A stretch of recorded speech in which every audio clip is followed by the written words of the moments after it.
You know, I saved small businesses across Michigan with our paid sick leave plan, which was a big thing. We saved paid sick leave for Michigan workers, but we also ensured they have a job.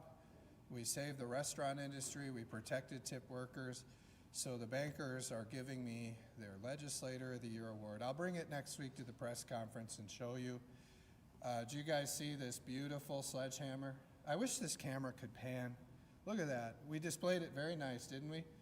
School groups can come in here and see that, along with the Restaurant and Lodging Association Legislator of the Year, the Small Business Association of Michigan Legislator of the Year, all these MERS awards. You know, they even gave me many times Economic Development Legislator of the Year. I know a lot about that, but you guys will love the, I'll bring it and show it to you next week, the Banker of the Year. I'm gonna look at this podium. Let me see this. Look at this, Newsmaker of the Year. Now, I told our people, I said it wasn't bold enough last week. It wasn't bold enough, so we put the bold letters, Newsmaker of the Year. We know the credible news publications are recognizing me as their Newsmaker of the Year, like Crain's.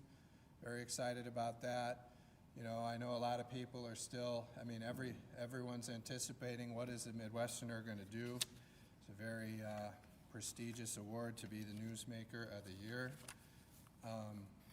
Very good thing. So I'm happy about that. But and by the way, what a great job Ann Bolin is doing, our House Appropriations Chair. Many of you saw her yesterday testifying in front of Congress, talking about election integrity and the need for election integrity in Michigan and across the country. I thought Ann did an outstanding job talking about our out-of-control Secretary of State, Jocelyn Benson, somebody that is doing a horrible job of managing our voter rolls. You know, they're telling me there are more people on the voter rolls than there are people that are eligible to vote in Michigan. They're dead people, they're illegal aliens. You saw what the Macomb County Clerk found, a bunch of people that are illegal aliens on the voter rolls. You see dead people, you see people that move from other states.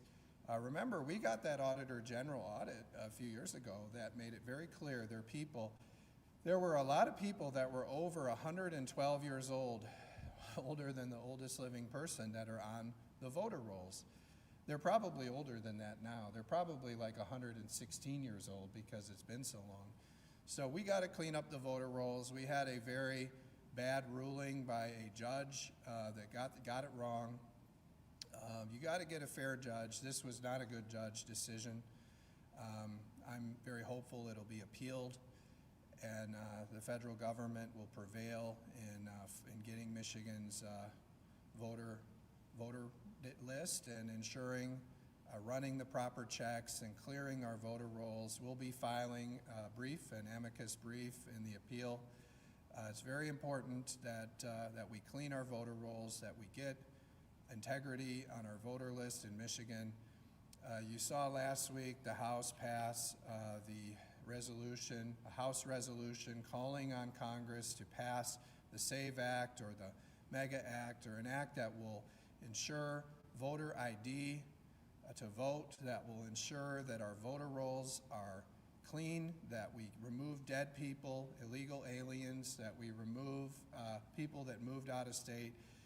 Everybody should know that there shouldn't be more people on this list than eligible people. So we're going to continue to work to clean our voter rolls, get ID to vote, and bring election integrity to Michigan. And I thought Ann Bolin did a great job yesterday. And then today, you know, we have the budget presentation, and Ann is back, and after the presentation, I'm sure she'll have a lot to say. But this has been a pretty big 2 days for Ann Bolin.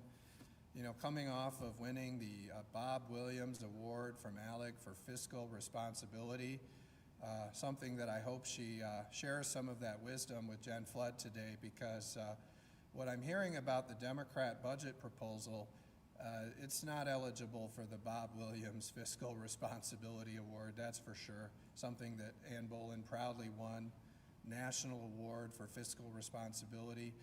Now, this is a snapshot of what this would look like if Democrats ran everything. And you know they're giving me credit for Justin Verlander signing with the Tigers. Did you see that? They said, this never happened under a Democrat trifecta. I saw that out there. Well, I appreciate that. But, you know, like, where was he? California? You know, what do you think about California's tax structure? Not very good. You probably talked to the AFP in California. It's horrible. You want to come somewhere like Michigan where you have fiscal responsibility, which is something Ann Bolin and I and the House Republicans have brought to Michigan. We cut $800 million of waste, fraud, and abuse in the last budget. The 2,000 ghost workers, the fake workers. We cut all kinds of wasteful grant programs, and we cut $800 million from that budget. They gave us the award for best fiscal responsibility in the country. We even got Gretchen Whitmer to sign no tax on tips, overtime, and Social Security, something that was applauded when I was at the White House yesterday. They recognized what we're doing in Michigan, amplifying President Trump's working families tax cut. No tax on tips, overtime, Social Security, on your federal and your state taxes. And when people are filing their tax returns, they're going to get huge returns because of it. So that was some great work there. But I'll say, you know, we have more to do. We have more to cut.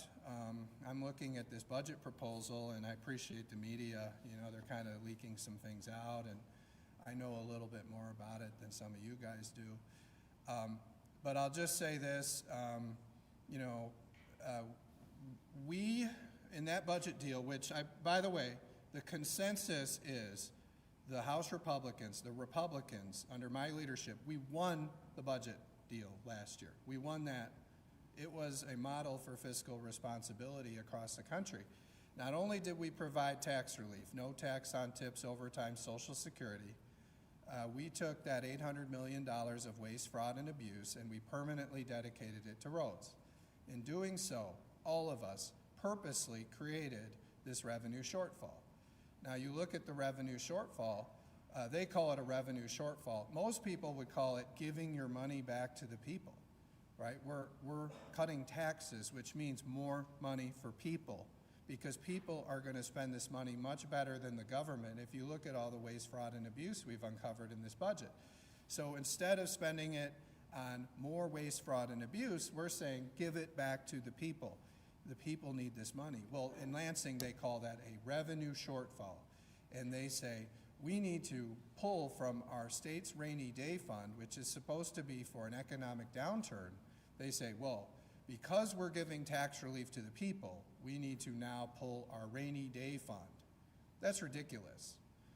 No responsible budget proposal should pull from our rainy day fund right now. We purposely put ourselves in this position. If you look at the Revenue Estimating Conference, and they had some economists from the University of Michigan, the economists from the University of Michigan, they said the economy in Michigan is stable. They said that this budget shortfall is being caused by no tax on tips, overtime, Social Security. We're returning more money to the people. And they said that the rest is because we permanently took money from the general fund and we dedicated it to roads. And you heard Rachel Eubanks repeat that. You heard Jen Flood repeat that. They all said that. You guys quoted it. So our economy is in stable position. The other thing the University of Michigan economists said, last year they claimed that we were going to lose thousands of jobs because of the tariffs. This year they revised their study and they said actually the tariffs are causing an increase in 4,800 manufacturing jobs in Michigan's automotive manufacturing. And they actually said most of the cost increase is on foreign cars. That's the point, right? When you have tariffs, you're trying to disincentivize the purchase of foreign cars and foreign components, and you're trying to incentivize the purchase of domestic cars in Michigan and domestic manufacturing. And we're seeing that's exactly what's happening. There are tens of thousands of new cars that are going to be produced in Michigan, according to the University of Michigan study that they presented at the Revenue Estimating Conference. This is the official position of the state of Michigan in their Revenue Estimating Conference. They're saying tariffs are creating jobs in the Michigan automotive manufacturing industry. There's tens of thousands. I think it was like 70-some thousand new cars, the demand, domestic cars. And so that's a good thing. The tariffs are working. So it's a good thing. But anyway, as we look through this budget proposal, this is not, there's no need to pull from the rainy day fund. And they're telling me that the Whitmer administration is going to propose many new state workers. So they're going to propose a significant increase to the number of state workers. I don't want to steal all their thunder, but I'll just say they're going to propose a lot of new state workers. We have another 3,000 plus ghost employees in state government that Ann Bolin and I have identified. These are fake workers. They don't list these jobs. They use them to pad programs and inflate programs. Just like we cut 2,000 ghost workers last year without laying off one state worker, we can cut another 3,000 plus ghost workers this year. That's over $300 million that we can save just by getting rid of the fake workers instead of adding workers. We should not be adding workers and then taking from the rainy day fund and raising taxes. It's ridiculous. And I've reviewed a number of these tax increase proposals when we were talking about roads. They're not going to happen. We're not going to raise taxes on vape and alternative nicotine products and other tobacco products. We're not going to do a delivery tax. We're not going to raise taxes on internet gaming. We're not going to do any of that. There will be no tax increases in this budget when we do this deal. Instead, we're going to have to live within our means, just like the people of Michigan do. When they have increased expenses, they don't, hopefully they don't borrow a lot of money. Hopefully what they do is they live within their means, right? We live within our means.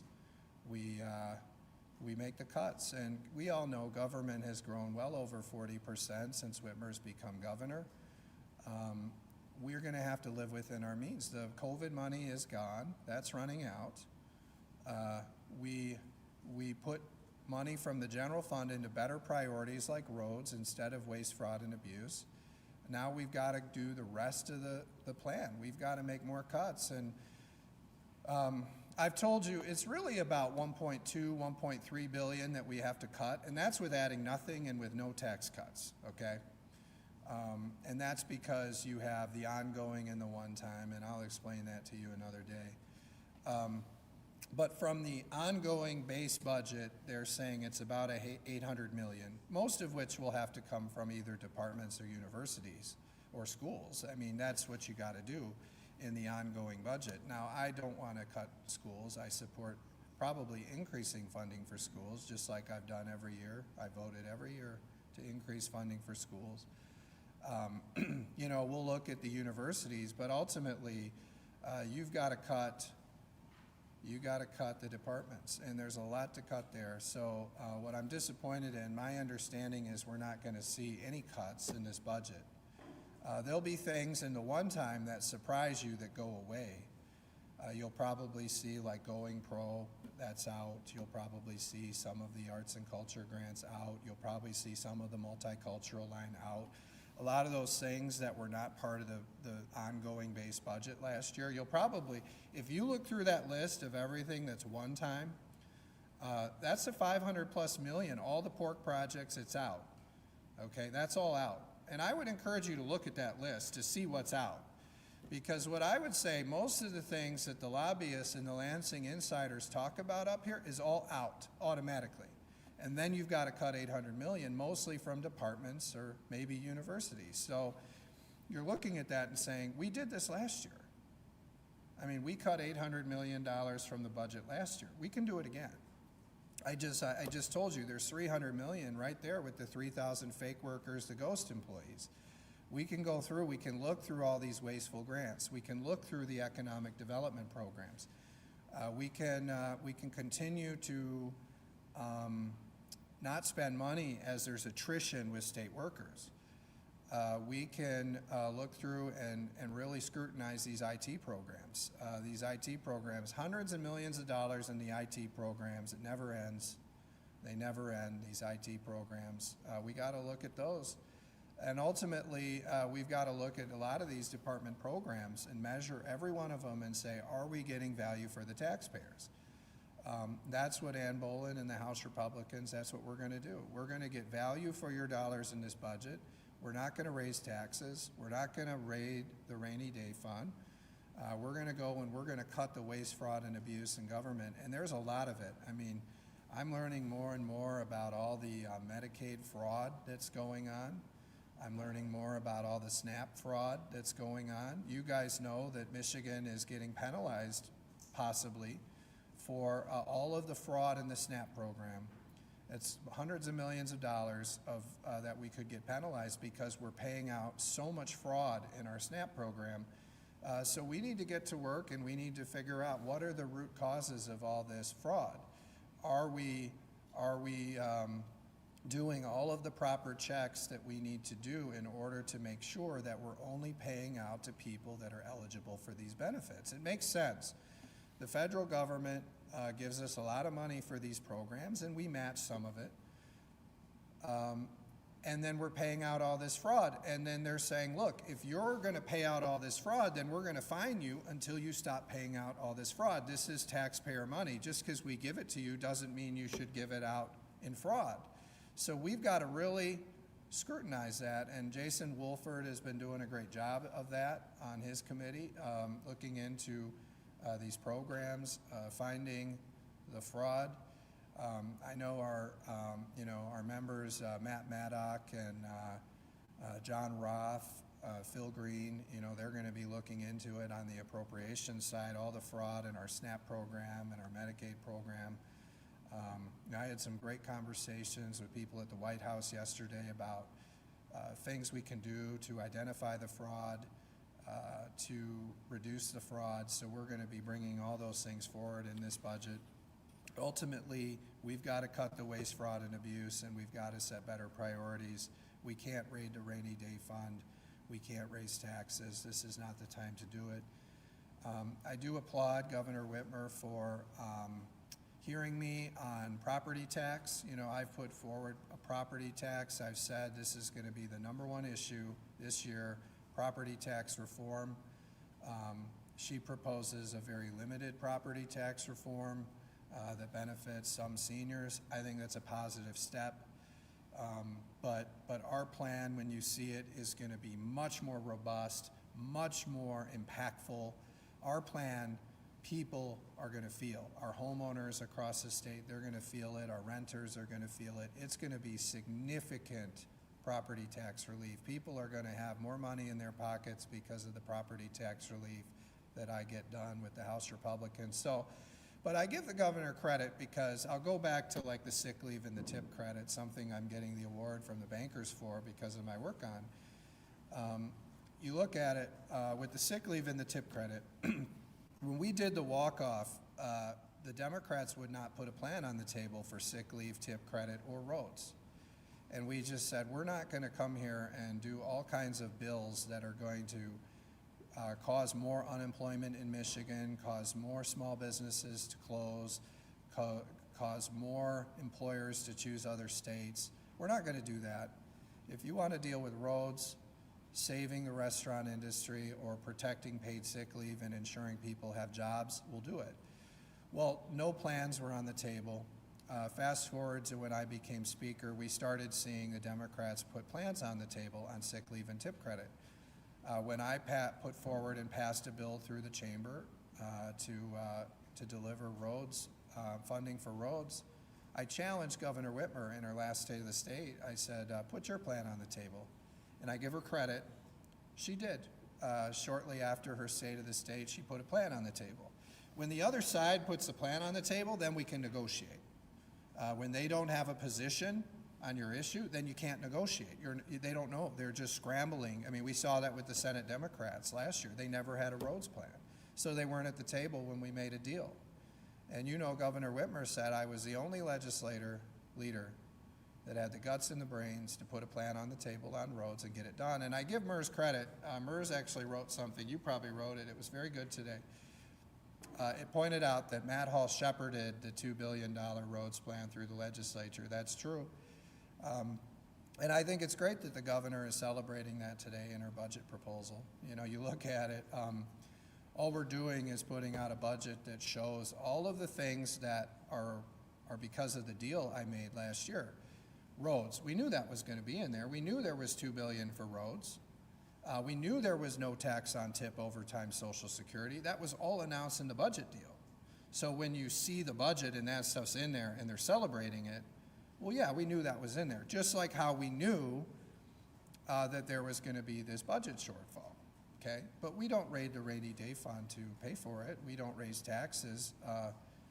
We knew what we were going to do then, right? We discussed as a group at that time we were going to have to make cuts. And I give Jen Flood and Rachel Eubanks credit for saying that we knew this was going to happen. I'm just shocked that their solution was raiding the rainy day fund and raising taxes, something we're not going to do. We can do this within our existing $80-some billion budget. It's 81.5 this year.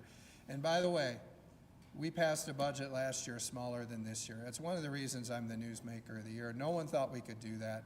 That's never happened except for like wartime depressions and significant economic downturns. We did it last year. We're going to do it again this year. And the numbers say that's what we have to do. So, you know, we're not going to do their taxes. We're not going to add workers. We're going to cut ghost employees. We're not going to raid the rainy day fund. But I will say, I have a very robust plan on property tax that I'll release very soon that's going to make real relief for people, many hundreds of dollars of relief. And we'll work with the governor now that she has a proposal. So I appreciate her, you know, seeing what we're doing on property tax and putting something out there, and we'll make a deal. I'm more confident now than ever we're going to get a deal that's going to give property tax relief to the people of Michigan, something that's really needed during this time where costs are an issue coming off of 4 years of Biden. Because, you know, you think about it, under Biden, the property taxes went up like 5% a year, or 4 years of Biden, that's 20% higher. People are feeling that. We got to roll that back, and we will. And I appreciate the governor putting out a proposal so we can make a deal. You know, I do appreciate what the governor is proposing on literacy. You know, the governor was very clear early on. Her priority was literacy. That's good. My priority is property tax reform. But she has a plan on literacy. There's a lot of things in this plan that the House Republicans agree with. We can look to what Mississippi did, which is one of the model states now for a third grade reading. They did two things. They made early investments in education. They also put accountability in place so they could measure it. So I appreciate what the governor's proposing on the early investments.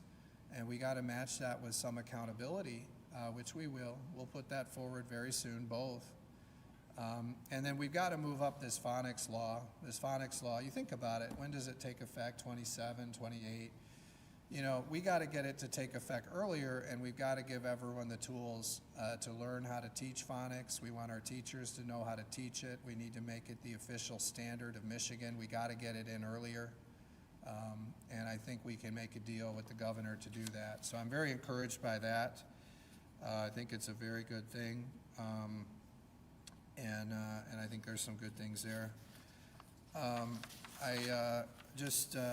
You know, I was very disappointed that the governor is joining these other Democrat governors in refusing to meet with President Trump, I believe, next week at the White House for their dinner. One of the things that I really appreciated about Governor Whitmer last year is that Governor Whitmer rose above these other Democrat governors and really forged a relationship with President Trump and myself. That really helped me and the Republicans and working with her to get some major wins for Michigan. You look at what we did, getting a new fighter mission for Michigan at Selfridge Air National Guard Base. We now have an aggressive timeline that we're trying to meet to ensure that these fighter planes come in while President Trump is still in office. We're going to continue to work with the governor and the president to make that happen. But I'm very concerned about the governor kind of falling into the rank and file Democrat governors and not rising above that and doing what she did last year, which was being somebody that could help us advocate for Michigan. I just look at what we did on the Asian carp, how we're making progress on the Asian carp because of the work the governor and I did. We're working on the FEMA issue, trying to get more FEMA money for northern Michigan for the ice storm. I think that's really important. We got a great approval from the president. We're very grateful. I know we're working on an appeal to see if we can get more of that for northern Michigan. I'm very supportive of that. But again, with Governor Whitmer not rising above these other Democrat governors and kind of falling into this group with Pritzker and some of the others of just boycotting, that's not how we're going to get things done. So I hope she'll rethink that. I hope she'll go meet with President Trump next week and continue to advocate for Michigan. I would hate for this to go back to Whitmer in the first term, where Governor Whitmer was actually kind of an anchor, causing problems for us, making it harder for us to get things done. I thought last year she was very helpful in embracing Trump, working with Trump, meeting with Trump, talking to Trump, rising above these other Democrat governors. And now that we're in a campaign year, she seems to be going back to what some of the other governors are doing. I think some of the work the governor did last year is really helping us, like with the ice enforcement. I mean, you see in Michigan, we don't have some of the problems that Minnesota has on the ice enforcement. And you have to give the governor some credit for that, for working with the president, having a good relationship with the president. And you see ICE is operating in Michigan very well. They're making arrests, and we don't have the kind of uprising that you saw in Minnesota. But if you have Democrat governors like Walz that are adversarial, it creates more problems for everyone. So I hope the governor will rethink that and meet with Trump next week and continue to meet with Trump and be a partner like she was last year to help us get some good things done with the president.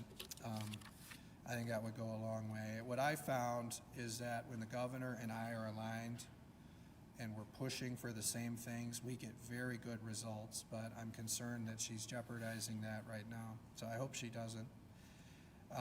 We had some very good meetings at the White House yesterday. Michigan was the first state that they invited in to talk with cabinet secretaries, to meet with the Domestic Policy Council, to meet with people in the intergovernmental affairs agencies for the White House. I really credit that to the great relationship that Eric Nesbitt and I have forged with the president and his administration. I would say across the country, there's probably no two legislative leaders that have a better relationship than myself and Eric Nesbitt with the president and his team. And you saw that because we were the first group they invited in this year to meet and talk about the concerns of Michigan. When I was there, I had a number of private meetings. There were also some group meetings. You probably saw some pictures from some of those group meetings. But we were very happy to meet with Jamison Greer, the U.S. Trade Representative, Kelly Loeffler, the Small Business Administration lead, Chris Wright, the Secretary of Energy, Howard Lutnick, the Commerce Secretary, and many others. So we're very happy to do that. I thought we had some really good conversations with them. I would say in particular, I wanted to thank in person Secretary Wright for listening to us on keeping that coal plant open in West Michigan. That was really important, the Campbell plant. Myself and Luke Meerman and Roger Victory and a few others, we sent a letter early in the administration explaining this coal plant was about to close, and they needed to issue an emergency order to keep it open. They did that, and Secretary Wright said, I didn't even know about this. I got your letter, and because of that, I said, let's look into this, and they listened to us. They kept that coal plant open, and one thing that we learned there is this was very critical, especially those last few weeks when things were very cold. What we're learning is Michigan's, the Midwest grid, they call it MISO, is very fragile. There's not a lot of extra bandwidth on that baseline energy load, and especially at times like that where we're going through several very cold weeks. Because of that coal plant, we didn't have the blackouts and the brownouts. If we didn't have that coal plant, we would have likely had very significant problems with our energy for Michigan and for the Midwest. And so that's one of the key reasons we wanted to keep that plant open. I think if you look into that honestly and you research that, you'll find that coal plant made a big difference. And you don't hear people, they don't come out they don't come out and do a press conference and say, you know, see, this is why we did the coal plant.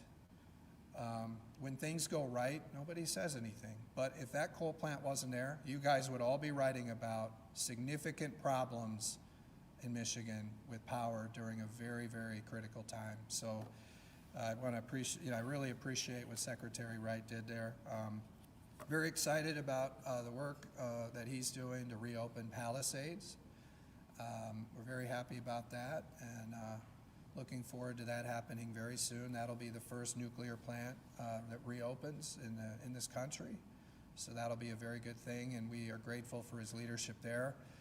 I'm also grateful for his leadership on the Line 5 issue. That's critical to getting the resources that are needed on energy to the Upper Peninsula. It's very important, and I appreciate his leadership there. You saw an environmental impact study come out, and I think we're going to continue forward to get that Line 5 solidified and moving forward under his leadership and under President Trump's leadership.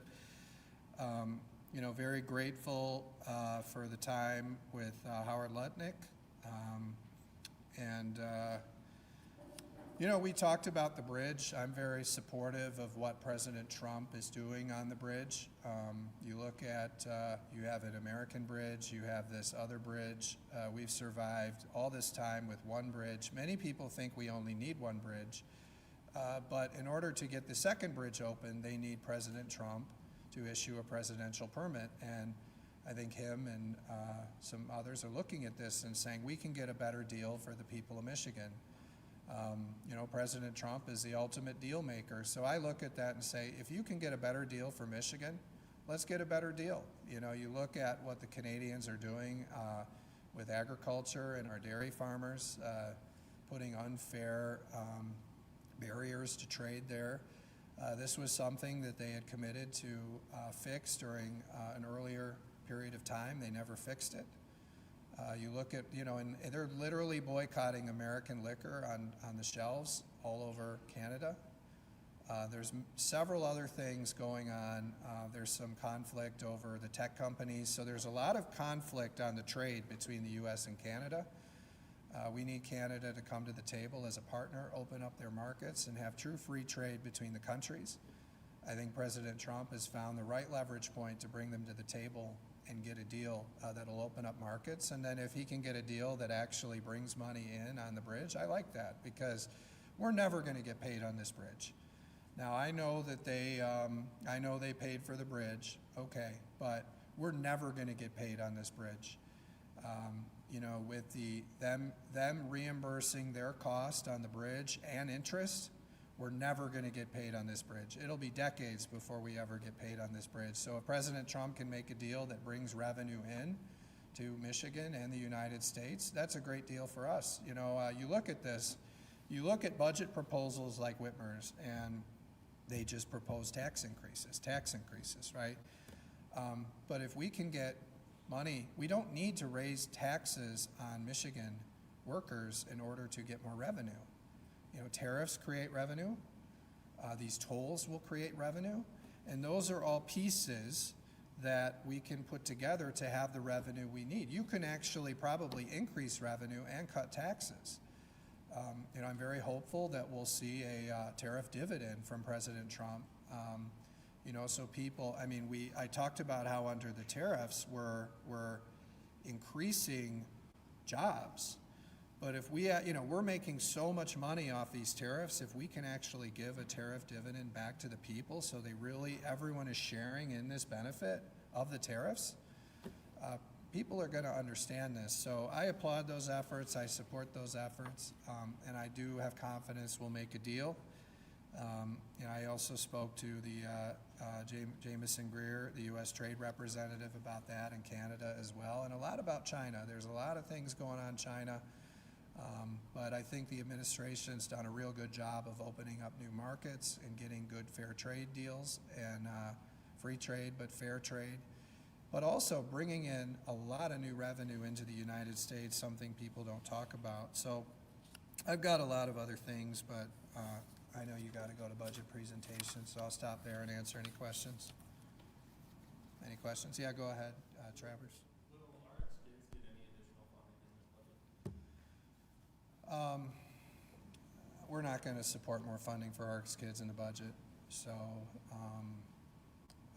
we're not going to do that. You know, RX Kids is continuing to be a scam. I really think we should look at Michigan State University carefully at this. They're administering the program. And really what we're seeing is this program is it's a bunch of left-wing groups, Soros-backed groups. If I had to guess, they went to this doctor, and she's a front for this thing, this Flint doctor. But they're paying out benefits to illegal aliens, right? They're using this program to subsidize illegal aliens. And the way our immigration laws work, if you have a baby in the United States, you get to the front of the line. So if you're an illegal alien and you want to get citizenship status, you come to Michigan, you get an unconditional, no strings attached payment through pregnancy, guaranteed income, probably through your first year, and then you have a baby, and then you get to the front of the line. This is how they're going to get more and more illegal aliens to Michigan, and how they're going to register them to vote. This is what they're doing. And you saw that they're studying their voting habits. They're trying to figure out basically how do we get, you know, some of them are illegal aliens. How do we bring them here, give them guaranteed income, and register them to vote and get them to vote for Democrats? That's what they're doing. You see Jocelyn Benson's husband is one of the leaders of this. It's very concerning. You don't think he wants to get more Democrats to vote in Michigan? So we're looking at this and very concerned. I really think someone should look into Michigan State. They shouldn't be administering this program. I think people would be very disappointed to know that Michigan State is administering a program to give welfare to illegal aliens. But beyond that, you know, this is a conversation about what I was talking about earlier in this, okay? So our other cash welfare programs and the ones that I'm trying to fund, and I want to point this out, our current year, we have a shortfall in our regular cash welfare programs, and they're not spending the RX Kids money. So we clawed it back, and we said, we're going to claw this back, and we're going to spend this on the actual cash assistance programs that have checks and eligibility requirements. And you look at some of these things like this WIC program, okay? So in order to get the welfare, you know, you have to spend it on things, whether it's food, whether it's formula, you know, things that are responsible things for, you know, mothers to spend the money on. You know, what this is, you know, you have to have an income threshold, right? So you have to have a legitimate financial need, and you have to spend this money, whether it's the food stamps, whether it's the cash welfare, you know, whether it's the WIC program. You have to spend this money on approved items, okay? What RX Kids is we're just going to give you a check. You spend it on whatever you want. They could spend it on drugs. They could spend it on all kinds of things, right? No one, I mean, they could spend it on responsible things, but I bet you some of them would spend it on very irresponsible things. And you'd say, why are the taxpayers paying a new mother to spend money on drugs? I mean, like, you could take the money, you could buy alcohol and drugs.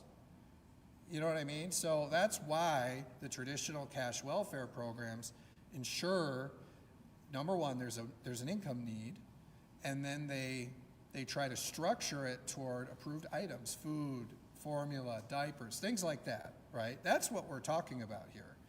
And I think the taxpayers of Michigan would rather have a program that gives to people that have a financial need and ensures they're spending them on responsible things that are going to help with a baby developing healthy, you know? So this RX Kids is a scam, and we're not going to fund it anymore. And we're going to continue to look into it and show what a scam it is. But you know, as I look through it, we need to have programs that have checks. I mean, we're looking at Medicaid fraud in this state, and you know, we'll have more on this later, but you know, when you have people just self-attesting, they call it self-attestation, you just fill out a form, they say, are you eligible? You say yes, you get the money automatically. There's a lot of fraud going on there. in our welfare system. So we need to be doing more. We need to go the other way. We need to be doing more to verify eligibility for all these benefits, because what you're seeing is the Democrats now are proposing tax increases and raiding the rainy day fund. That's what they're proposing. But they don't want to make sure that we're only paying eligible people welfare. They don't want to check to see if illegal aliens are getting welfare. My understanding is there's quite a few millionaires on SNAP. They're getting food stamps. So we're going to do that and raise your taxes. So there's a lot we can do through working with the Trump administration, sharing our data with them. We can even just do it internally and use some of these new federal databases to match it against dead people, felons, illegal aliens, and start removing these people from our rolls. And these are all things you're going to see House Republicans fighting for in this new budget. We need to do better at ensuring eligibility for these welfare programs, because I'll say, we're having to raise your taxes on these proposals. The Democrats are proposing raising your taxes and raiding the rainy day fund, rather than just saying, let's check eligibility and let's protect these welfare programs for the people they were intended for. And they're intended for the truly needy people. They're not for able-bodied adults in their parents' basement that don't want to work. And that's why we want work requirements. You know, if you're getting Medicaid, seek work. If you're looking for food stamps, seek work, education, volunteer your time if you're an able-bodied adult. We can't have people on this system for years and years and years. Yeah, Beth? You mentioned earlier that you wouldn't support a delivery tax.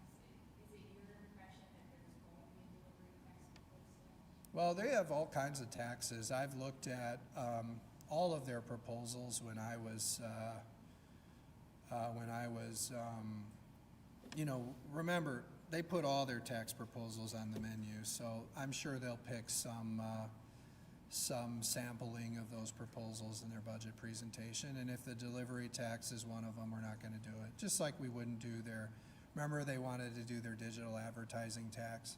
But you think about that, every time you get like Uber Eats or what do they call it, like DoorDash, any of this, they're going to tax you every time, more tax. You know, on every delivery, they bring a package to your house, they're going to tax you. That adds up, all because they don't want to take the illegal aliens and these scammers off the welfare rolls, and they don't want to eliminate fake ghost employees, and they don't want to make tough cuts about IT programs, and they want to add all kinds of new workers, and they want to keep growing government, and they don't want to cut a single thing. We got to live within our means. Yeah, go ahead.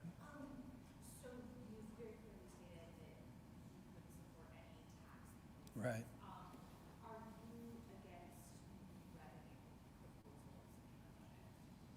No, like I said, I mean, if we can make revenue off the tolls from this bridge, that would be a new revenue proposal I would support. And President Trump, he might get us some of that revenue if we make a better deal on the bridge. So that would be an example of new revenue I would support.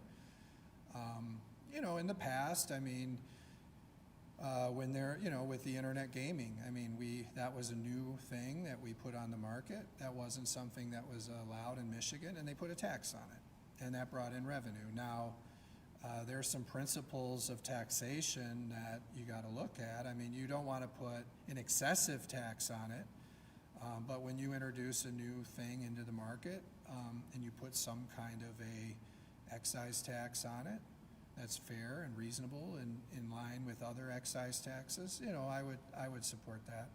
I don't know of an example of that.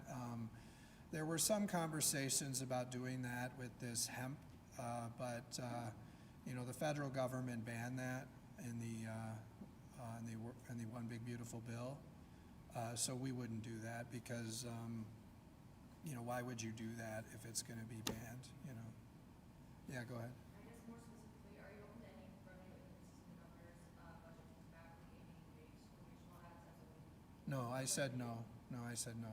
None of those. Huh? I can't hear you. Would you support it as a way to bolster Medicaid or any other social service? Yeah, well, you know, I saved Medicaid. The House Republicans saved Medicaid. I mean, we're getting all of our Medicaid funding Winnie Brinks and others were whining and whining about Medicaid, and I got to work with Greg Van Werkum. We rolled up our sleeves and we said, we just have to make minor changes to our Medicaid system, and we get all the money. We're getting all the money.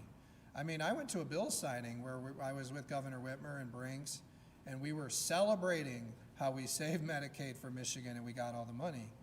And now they're complaining about Medicaid, and the reason is because they don't like the work requirements. They're concerned that work requirements are going to kick ineligible people off welfare.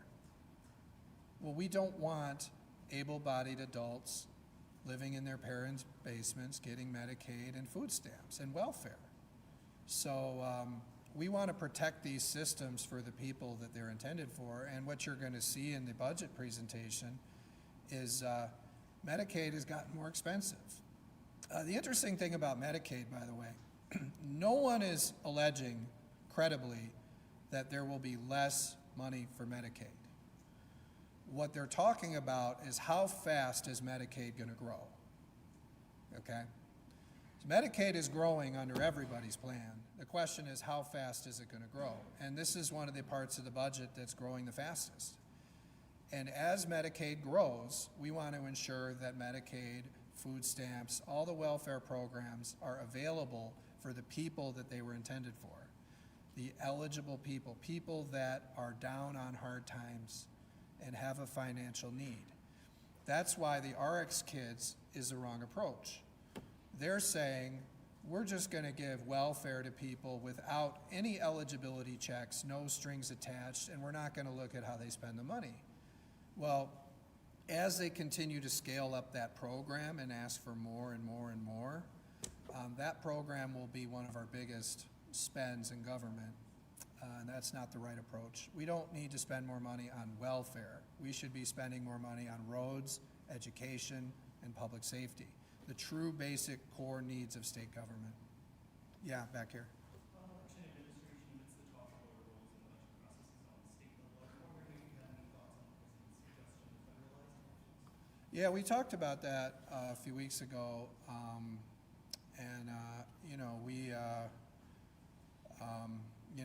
we support I support President Trump. I think that they kind of clarified that remark and indicated that what he's referring to is the SAVE Act. You saw that we passed a House resolution supporting the SAVE Act or something like it, whether it's the SAVE Act or the MEGA Act, the Make Elections Great Again Act.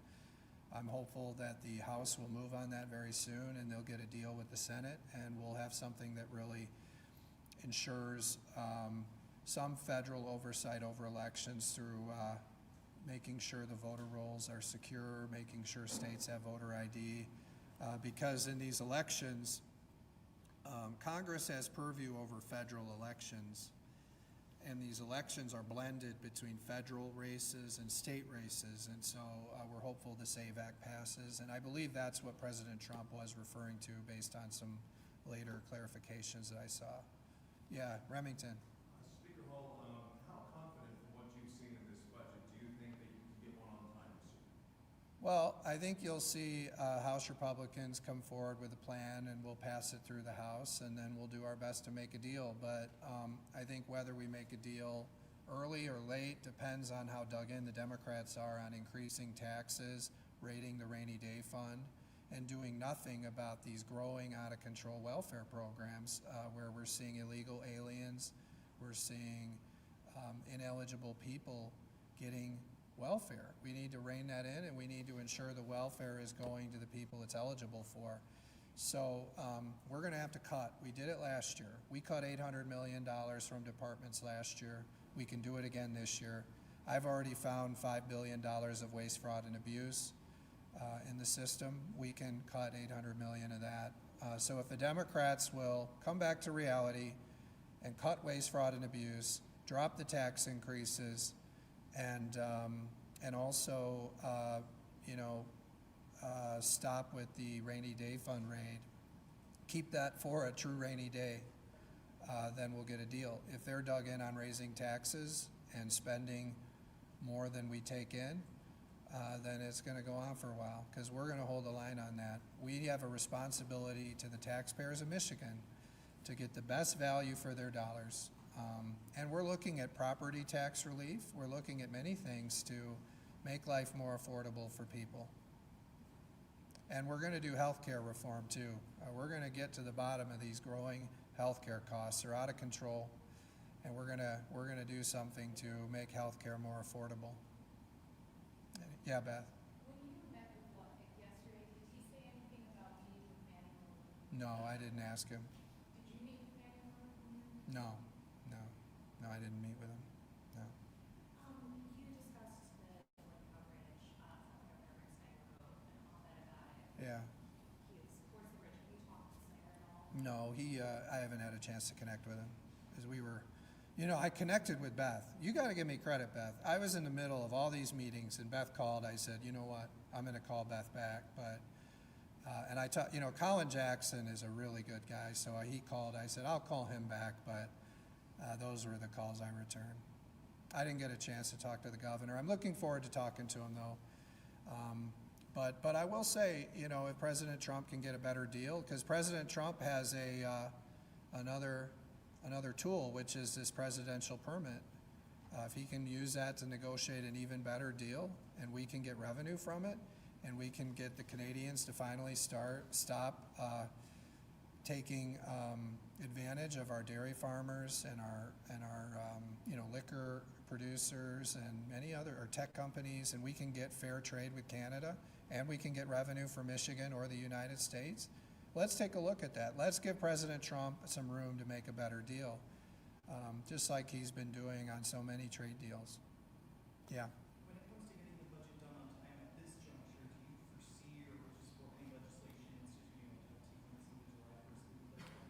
Yeah, I put that up on the board last year. I put up a vote to, I like Mike Duggan's idea. If the politicians can't get their budget done on time, then the politicians shouldn't get paid. And if you remember, every single Democrat voted no on that. The Democrats want to keep their pay and not do the budget on time. But I put that up for a vote. It failed. So we know where the Democrats are on that. Couldn't get it passed. Would you be prepared to put it up again this year before July 1st? Generally, when I put something up and it fails, I don't like to put it back up. I did that on the cell phones. Mark Tisdale did a really good job, and we saw that bill signing yesterday, and isn't it interesting which day the governor picked for it? But Mark Tisdale was there yesterday, proudly representing us. He did a lot of work on the bill to ban the cell phones in the classroom. We need our kids focused on their education, focused on reading and math. Everyone talks about the third grade reading scores. The 8th grade reading scores are very bad too, very bad. They're all bad, reading and math. We got to get our kids focused on instructional time, listening to their teachers, not distracted. I think we made some strides towards doing that. I moved that. But that was really because Mark Tisdale kept working that issue, forging consensus, and he got a deal, and I backed him 100% on that. He did a great job. And I was happy we could get that to the governor's desk before the State of the State. And I was happy she signed it, even though she picked the day she knew we weren't going to be there to sign it. But at least it's signed. You see what I mean? That's the stuff that happens in the campaign year. The governor won't meet with Trump anymore, and she does these bill signing on days she knows we're not there. But, I'm not going to get super political right now. I think that we should really try to do something on healthcare reform, lowering the cost of healthcare, property tax. There are a lot of things we can do, but I'm not optimistic on this one because I think the Democrats will block it. Now, we are going to keep working to ban the revolving door. You all have seen the Sam Singh retention bill. We're trying to keep Sam Singh in the Senate. I'm very hopeful that Winnie Brinks will endorse it now because, we want to keep Sam Singh. But we've got to stop the politicians from leaving and becoming lobbyists. That's going to be a focus for me this year. I heard these fake pundits on the MERS podcast. I'm probably going to tweet about that later, but these fake pundits on the MERS podcast. And this is what we're up against in Lansing is you listen to these insiders and well, I think that there's a lot of sense to the politicians becoming lobbyists, and you listen to this and you're like, nobody in our state except for Lansing insiders think this, but we're up against the Lansing insiders. I actually think the lobbyists should endorse the bill to ban the politicians from becoming lobbyists. It's less competition for them. you know? And then secondly, how many of these Democrats are actually going to be good lobbyists? Not very many. Sam Singh might be the only one that would probably be a decent lobbyist, but we need him in the legislature. But most of them would be horrible lobbyists. I mean, look at their roster. I don't even think these people take meetings. I mean, I haven't even met most of them, to be honest. You remember, you can't get meetings with them. They don't talk to the press. They're not doing very much. This is not a group of people that you would hire to be lobbyists, but the problem is they all think they're going to be lobbyists. You see Michelle Lang and many others looking at it. Michelle Lang, who was the DTMB director, just became a lobbyist. I think you're going to see more of the Whitmer administration officials trying to become lobbyists.